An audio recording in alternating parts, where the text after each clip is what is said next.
because they're not marked with the prescribing doctor's name or ever in your name. There were many sleeping tablets, which you called your Z drugs, at home, and some had foreign writing on them. I think Arabic writing on the back of the packet. Yeah, right. See, it's funny, like the allegation of prescription medication. Phoebe's that's her deep issue, prescription medication.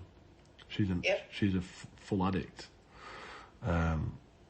She's a confessed addict of endo and sleeping medication.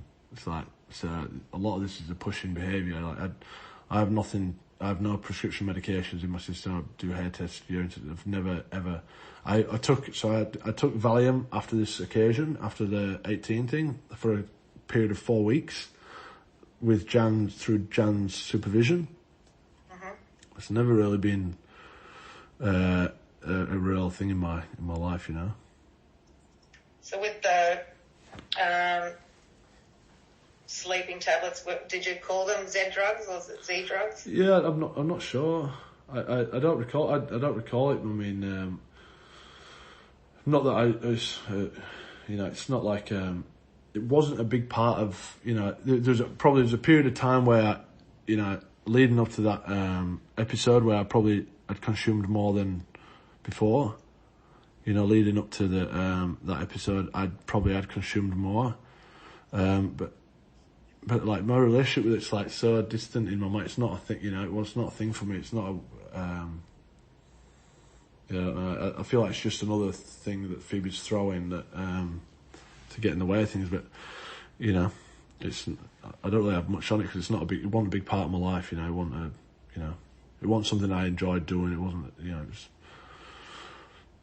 Do you recall if you had some with Arabic writing on the back? I don't recall, no. I don't recall. I mean, Phoebe used to have all this stuff in the house, it's like...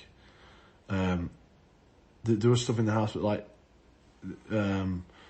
I don't have anything with Arabic. I don't remember anything with Arabic on in my position. I mean, okay. I used... Other than the doctor at the club for what they do prescribe you... Did you ever get any other prescription medication that wasn't prescribed for you? Yeah, I have them in the past, yeah. Okay, and do you recall where you would have got that from? No, I don't recall. It's like anything. It's like you get anything. It's like, where do you get cocaine from? Okay, and do you remember what part of your playing career you did that? Whether it was for years or a certain time frame? Or I mean, look, during my career, it was, part of back in the day, it was like part of our process. It was a club-driven thing. It's in my early years, it was like, it was a controlled thing. And then, it became, obviously, then they started testing for it it became not a thing. And then, there was a period of time there where, with Phoebe, I remember that in 2018 was the worst time of my life with like my relationship with drugs. Now there was like a 4-week period. I remember I would have taken more sleeping pills then than ever. Where I got them from, I had some at home from like that I'd kind of banked up or whatever, but then also like Phoebe had stacks of it, right? So it's like. I would take her stuff, but it's like it's not. It wasn't really a thing in my life. It was for a small period, and during my career, I used it for a professional purpose, if that makes sense. Like it did help with recovery and performance, but then that quieted down, and then at the end of 2018 probably was the most for a 4-week period I'd ever taken prescription medication, and then like now it's just not even got dug on near it. Okay, and was there a certain pharmacy or place you could go to get it? No, it's all like black market. If I ever got it, I got some from black market. Okay, and all right. So do you recall, Sam, at a time where yourself and Phoebe have gone to a pharmacy at Maroubra where you're able to source? Where I went, I didn't go. You didn't go? I didn't go. Phoebe went and got loads of stuff, and she. How did she know where to go? Or Well, did you tell her where to go? I'd never been there in my life either, right? I'd never been there in my life either, but she wanted it, so I put her in touch with the guy, and he organised us to go down. I'd never been in my life. And when you say you put her in touch with the guy, who was that? It was just, I'm not going to tell you that. It's just a friend. It's a friend. Okay. A friend who knew where to go to get prescriptions. Yeah, he was in that business. Okay. And what are you saying? Phoebe did that for her and not for you? She went and got it. She flew it to England. Yeah. She flew it to England. So she loved it. She was more into it than I was. I didn't want a fan of it, you know. Okay. All right.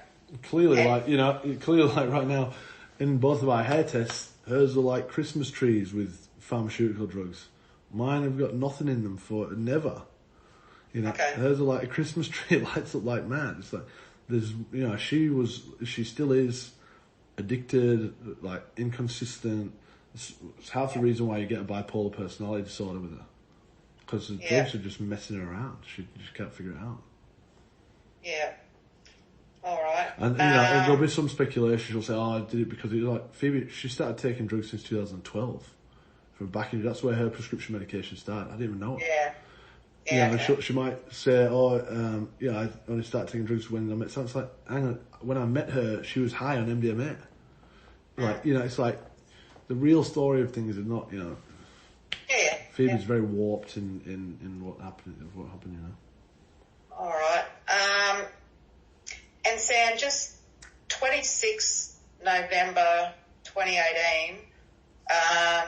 We've got a copy of a text where you say to Phoebe, why did you message RC, being Russell Crowe, saying everything completely uncalled for? I'm at work today trying to fix the club and now they think I'm a drug addict. What are you trying to solve here? Such lies. Yes, I went out with George last night. That's out of control. Are you logged onto my Instagram account? Blah, blah, blah. I've seen what you wrote to RC. I see what you're trying to do.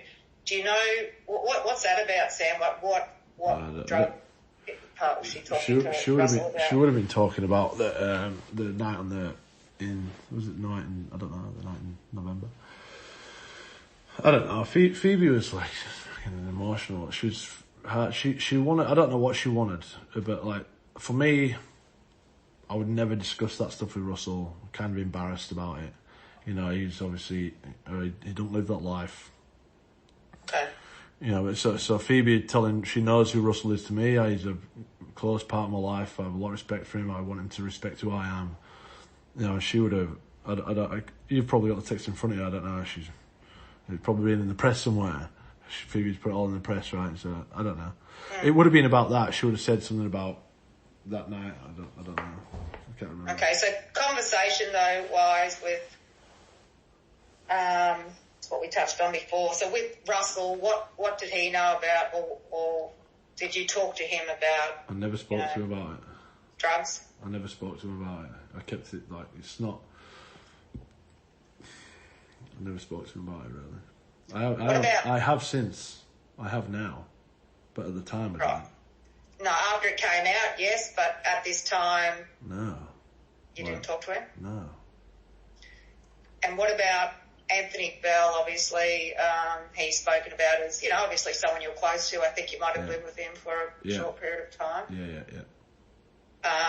Again, same question. What did you speak to him at that time? I probably discussed it more with him than anyone, but also I was very protective of my position. Right, you know, not for a moment did I think this would all be like in everyone's front page of the paper. Like, you know, it's like for me it was highly embarrassing. You know, I understand my standing in the game or in public or whatever. It's not really like something, you know. So I was very protective of it, as you could understand.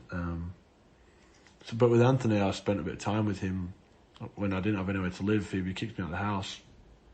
He was kind enough to help me out, and I stayed with him for a while. He was great. He was a great guidance for me.